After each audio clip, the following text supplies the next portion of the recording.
the MCAT Cars Podcast, session number 53.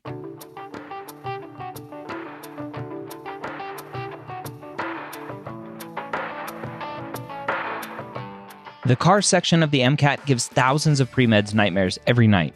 Whether you're an ESL student, lack confidence while reading, or a slow reader like me, Jack Westin and the medical school headquarters are here to help you score higher in every section so you can be confident you're ready to get the MCAT score of your dreams. Now, welcome to the MCAT Cars Podcast. My name is Dr. Ryan Gray, and I am joined, as always, by Jack Westin from jackwestin.com, the premier MCAT Cars tutor online. If you're struggling with your cars score, you have found the best resource right here and at jackwestin.com to help you improve your section. So, before we jump in, I do want to recommend you listen to the Pre-Med Years podcast. If you haven't checked out that podcast yet, go to premedyears.com for more information. Today, we have a great episode about esports. Jack Westin back for some more MCAT Cars podcasts. Halloween is approaching as this episode is coming out. What is scary in the MCAT world right now? Studying. Studying. Yeah. Registration just opened up. So that's scary. Students, right? We had a couple of weeks ago, we discussed when students should register. Should they grab that open spot now or wait till they're ready? So if you haven't listened to that one, go back a couple episodes and hear some differing views on that, which was fun. Cool. What do we have in store today? So this is not really an MCAT passage you might see on the test. I doubt they're going to talk about something so relevant in our culture. Isn't that frustrating? Like, why would we talk about something relevant? Yeah, right. So, but it's a good passage. It's going to help us understand comprehension for passages and fishing out ideas. I think that's the big thing I want students to really get out of this one, other than just being able to keep structure in mind. I think it's a cool passage. I like this topic. Okay. All right. As always, follow along in the show notes. You can find the article if you swipe or tap on the cover art in your podcast player to get a link to this article. Paragraph 1. The mainstream narrative of esports has been lovingly crafted by those who benefit from its success. All right. So esports, if people aren't aware of what esports is, let me just define it real quick. So esports is video games, people who make a career out of, a potential career out of playing video games. That's esports. Right. But what if you didn't know what esports was? I would keep reading. I would try to understand the sentence outside of that. Maybe drop the E and be like, oh, let me just talk about sports and see if, if I can learn later.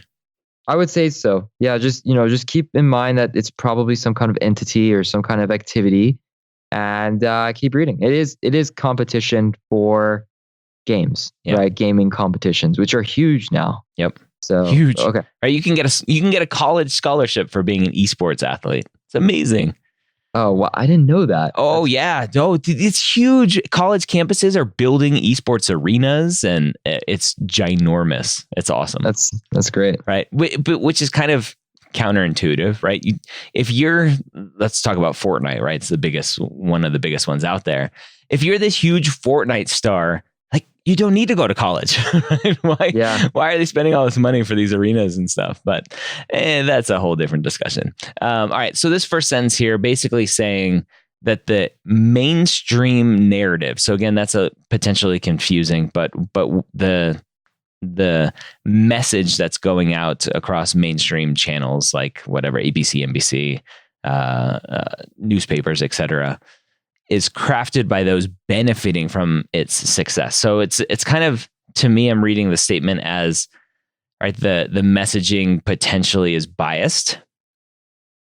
Yeah, maybe. So it's some kind of narrative. Now, the narrative may be biased, may not be biased, but this is how they look at it. Yep. Right. And they think of it as something that is just helping the people who make it, essentially, or who are part of it.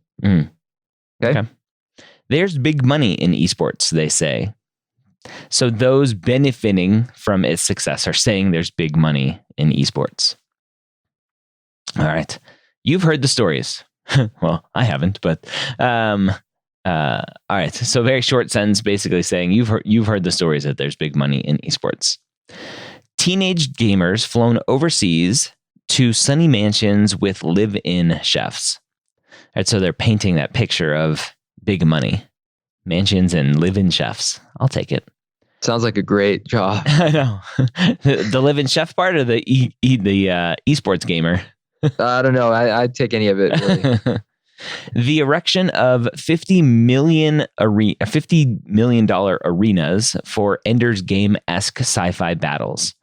So for someone who isn't familiar with Ender's Game, it's the sci-fi movie, or book.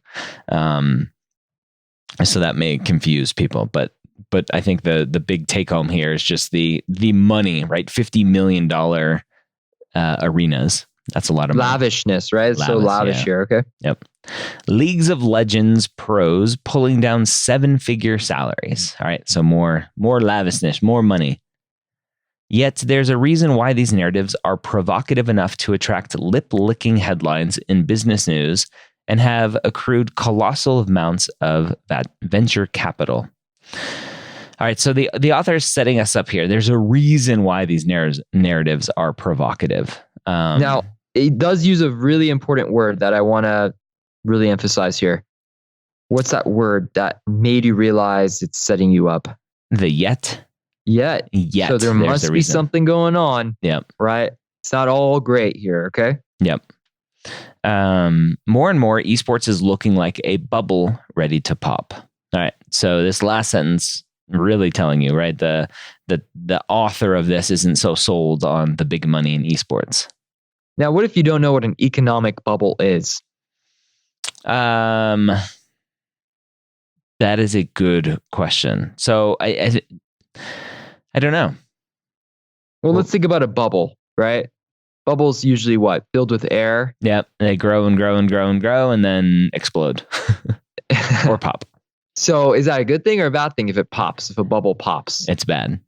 Usually, right? You don't want a bubble to pop. You want to see how big it gets, right? But the fact that it's getting big is the problem, right? You don't want a bubble. Bubbles are bad, right? So if you don't know what an economic bubble is, I don't think it matters. But essentially it's, the word yet that can give you a clue as to how this might be bad. Okay. Quote, I feel like esports is almost running a Ponzi scheme at this point, end quote. Frank Fields, Corsair's sponsorship manager, told an audience at San Francisco's Game Developers Conference last March. All right, so Frank Fields, this sponsorship manager for Corsair, I actually have some of their products in my computers because I'm a nerd, is saying that esports is running a Ponzi scheme. So there's lots of language here that I think at this point the pre-med is going, I'm just going to move on to the next passage for those easy questions that Jack Westin always talks about. Right. So Ponzi, what the heck is a Ponzi scheme? Do you have to know that? No, just know that there's something bad going on. A scheme. Yeah. A scheme is not a good thing. Yeah. Right. So you don't need to know it, but if you want to Google it, it's interesting. Yeah. Okay, go ahead. He smirked. All right. So talking about Frank Fields again. The crowd laughed uncomfortably. All right. So just the author painting this picture of what it was like to be in the audience. The smile dropped from Fields' face as he continued. Quote, so he wasn't happy about it, obviously. Quote, I love how visual and descriptive this is. Mm-hmm. So you can kind of feel like you're part of the room, right? In the room, right? Yeah. Seeing this happen, seeing this play out. Yeah. And you understood it a lot. Many students don't understand what you just understood. The smile dropped from his face. What does that mean? If a smile drops from your face, it means you're either angry, upset, or serious, right? So, or maybe all three. If you're not smiling, you're not happy. If the smile drops, that means you're not happy. Something's really bad, right? Something, or at least bad. Okay, go ahead. Quote, everyone I talk to in this industry kind of acknowledges the fact that there is value in esports, but it is not nearly the value that is getting hyped these days, end quote. So the Frank Fields here again quoted saying that, look, there's value. Esports is valuable, but not as valuable as it's, quote, hyped up to be. Why couldn't they just say that from the beginning? Why do they have to say all this scheme stuff and bubble ready to pop? I mean, that's what it is. You're losing value, right? It's not as valuable as you invest, as much as you invest into it, right? Yeah. So that's the point that you really have to know, and that's why I like this passage, because you might read something and you may find interest, you may not, but if you don't get it completely, don't give up, right? And I think this is something that you really connect with, Ryan. Keep going, right? Just keep going, and eventually they'll clear it up. So I think the person who ends up succeeding on the MCAT is the person who just doesn't give up. Now, figuratively and literally, right? You don't want to give up as you're going through hard times and studying, but you also don't want to give up literally when you're going through a passage, right? So I think that's really the key. I have so many students who email me and they say they jumped from a 122 to a 128 or 122 to a 127 or whatever score that they're happy with. And they tell me, look, this was really hard, but I stuck to it and I did what you said and that paid off. And it does. It might not pay off immediately. You may not see the benefits in one day or 1 week, but if you keep at it and you focus on the principles, those important skills, you're going to get better. It's going to happen. Even if you think you're terrible at reading, even if you feel like, English is a third or second language and you just can't get it down, you can. It's possible. Just don't give up. No, don't give up. Later, Fields would clarify that this value and future value, quote, as of now, is optimistic at best and fraudulent at worst. So the value, all of the money coming in, he's saying it's optimistic or fraudulent or bad, right? A lie. Okay. All right. Paragraph 3. Fields is not the only longtime esports veteran who is worried the industry is a bubble, or more accurately, an industry comprised of several bubbles. All right, so now they're making it more complicated. So we were given Frank Fields in the last paragraph. Now the author is saying, hey, there are others who are worried. But now the author is also saying that there are several bubbles and not just a bubble. So I'll have to keep reading and see what they mean. 17 other experts on the North American esports industry shared similar concerns with Kataku, some describing it merely as, quote, inflated and others as, quote, completely unsustainable. So again, the bubble aspect they're describing here, inflated or completely unsustainable, which in my mind goes to it's going to pop. So lots of people, 17 other experts. Okay. Several spoke on the controversial topic because they love esports and want to see it succeed organically in a sustainable way. So they just talking about why there are these people who are out there talking about this. There is, of course, a genuine love shared by thousands of people for playing games competitively. So just talking about esports in general. Right now, many who spoke to us for this story said the stuff that makes the esports industry seem like a tantalizing investment rests on unsubstantiated claims or blunt force lies. All right, so now we're getting a little bit more to one side of this value that Fields was talking about before, that a lot of this is built on these unsubstantiated claims or lies. Can you tell me, what's the tone so far? Does the author like esports investments or not like it? Does not. Skeptical? Yes. You would say? Yeah. Cautious? Mm-hmm. Then why would he or she say there is, of course, a genuine love shared by thousands of people for playing games competitively? Why would they put that in there? So I think the author, it's two different topics, right? One topic is esports or gaming, right? If you just want to do that. And then the other topic is investing in esports and gaming. Right. Yeah. So it's still, a great kind of competition, but the way that they're investing is financially not sustainable, right? It's not good. So great. And for investments, great. Go ahead.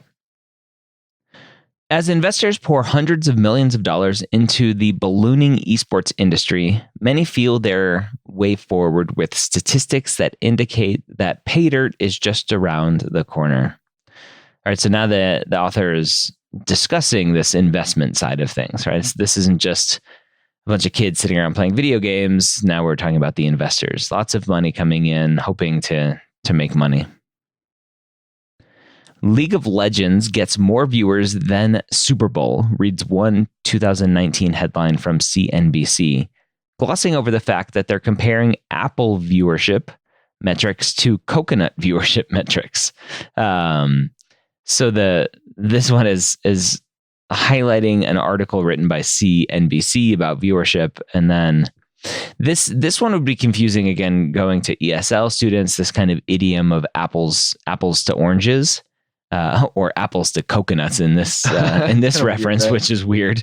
So Apple viewership metrics, right? Apple to oranges or coconut viewership metrics. So the author is just saying, look, there's this title, but really you can't compare the two, is what the author I think is saying. Right. It's just the author's trying to paint a picture. Right. Are people excited about esports, or are they not excited about esports? They are excited about esports. So it's kind of like a warning, right? Yeah. Like, don't be so invested in esports, or at least financially invested, right? Like they're hyping it up. That's the way that the author is trying to convey this, is that people are essentially oblivious to this problem, right? And that's what the MCAT will test. What is the author's stance on how people view esports as an investment, and then they'll ask you a bunch of questions, and I'll present a bunch of answer choices. And the right one would probably be something along the lines of they're just not aware or oblivious or just not, cautious of it. Yeah. Okay. Yeah, and one could be, well, you could take this negative attitude and there's an answer choice. So like esports is a waste of time. And people are like, wait, oh, that's got to be because he's super negative about esports. Right. And if you don't understand the question, you may get the wrong answer. Yep. Right. Pick the wrong answer. So it's understanding the question, where it's coming from, is key. Okay. A 2017 Morgan Stanley report leaked to Kotaku claimed that in its first year, the Overwatch League could conceivably generate $720 million in revenue, about the same as World Wrestling Entertainment. All right. So very interesting. In its first year, this one league could generate 720 in revenue, million. Yeah. So let's go back to the whole Apple viewership metrics to coconut viewership metrics. Yeah. Right. So that is kind of hard to understand, but it's essentially saying that they're different, right? Like apples and oranges, they're different. You can't compare one to the other. Right. But it's even more drastic when it's a coconut, right? So I think that's what the author is trying to get at. Maybe not, but whatever the case is, you just have to realize that their investment dollars do not necessarily make sense. It's not equating, right? And it's kind of actually overtly ambitious here. Okay. So this one, the 720 million one, is just showing the money coming in. By 2022, says Goldman Sachs, viewership of pros playing competitive games like League of Legends, Dota 2, Overwatch, or Counter-Strike Global Offensive may be on par with the National Football League's viewership today. So pretty bold estimate on viewership in the future, which is basically a lot, right? If people don't know, a lot of people watch NFL games, watching all those concussions. But according to many people Kotaku spoke to with the knowledge of the industry, a lot of these statistics are at best rosy-eyed and at worst inflated, unverified, or misleading. All right. So again, this last sentence here, the money that was leaked, the viewership numbers, this author is basically saying, again, look, these numbers are good, but they could be a lie. Right. That's it. So buyer beware. Exactly. All right. For 12 years, Twitter never posted a profit. And until it went public, Uber lost $4.5 billion in 1 year. So highlighting some big companies that don't make money or didn't at some point. Right. Why? Why would the author bring up these different companies? I think the author, specifically Twitter and Uber, because those are going to be companies that most people know about. And I think a lot of investors or new investors or young investors will be like, oh yeah, it's easy to make money off of companies like that. They make lots of money, but they really don't. Exactly. So it's comparing it and saying, look, you may invest in this, but it's not making you any money, just like esports. Yeah. One quirk of the world of startups is that investors love investing in unprofitable companies or industries. Sweet. I'm going to go find some investors. All right. So just a weird little twist here saying that investors love unprofitable companies. We don't know why or anything, but just something to know. Well, this is an opinion, right? I mean, I don't think these investors agree with this, right? Like they're probably thinking, well, they're going to be profitable one day. Yeah. Let me get in early. Yeah. Get in early, right? So they're saying, look, this is the norm. This is how it works. Yeah. Okay, go ahead. Yet, longtime esports professionals don't want to see their beloved livelihood go the way of the .com bubble. All right, so the people inside, the people playing the sports, don't want things to just go away because of the investors. The esports industry is held together with wax and string, which sources say hasn't stopped it from flying too close to the sun. All right, so this last one, right? The author basically saying the esports industry is this bubble that's flying high, but isn't held together very strongly. Is it held strongly or is it not held strongly? Is not. Right, exactly. Wax and string. Yeah, this whole wax and string and the idea of flying too close to the sun is an idiom for like Greek mythology. I think it's Icarus. I'm not sure, but it's Icarus. Yeah, whatever the case is. I mean, you have to think, well, flying close to the sun, is that a good thing? No, you get burned. You really don't want to be close to the sun, right? Yep. So it hasn't stopped it from going to the sun. So it's probably a bad thing, right? Yep. So it's probably going down this bad direction. But it does. It's interesting because it brings up two populations, right? The investors who seem very greedy, and then you have these actual esports enthusiasts that love the sport. It seems like the author paints a pretty positive picture about the actual esports individuals, right? The people involved in the esports, but not so much for the idea of investing too much into it, right? So just something to keep in mind. And it's a good way to dissect and try to visualize the scenario that the author is presenting this in. Every passage always has this picture. Yeah, that's how I look at a passage. It's really a painting. You have to figure out what tones the author is using, what kind of colors, how are they painting it? Are they using a paintbrush or air spray, whatever the case may be? You have to really understand that painting, right? You have to delve into it, see where the author's coming from, their emotion. And you get that with every sentence you read. Every sentence should help you understand this painting more and more, right? And don't be afraid to just puzzle through it. Try to fish it out. Try to figure that out. But don't inject your own opinions. Don't bring in things you don't understand. If you don't get a sentence, it's okay. Just keep reading, but don't pretend you understand, right? And a lot of students have that issue where they want to try too much and they mess up because they add things that weren't necessarily discussed. It's okay if you don't understand everything, but whatever you do understand, really try to use that to understand the rest of the passage. All right, there you have it. Another great episode breaking down sentence by sentence, paragraph by paragraph, how to understand what the author is trying to tell us. If you're looking for some more cars prep for free, go to jackwestin.com and sign up for his free daily cars passages. If you just click on practice and then go to cars daily passages, you'll get a free email every day with a passage that you can take and learn from. Hope you have a great week. We'll see you next time here on the MCAT Cars podcast.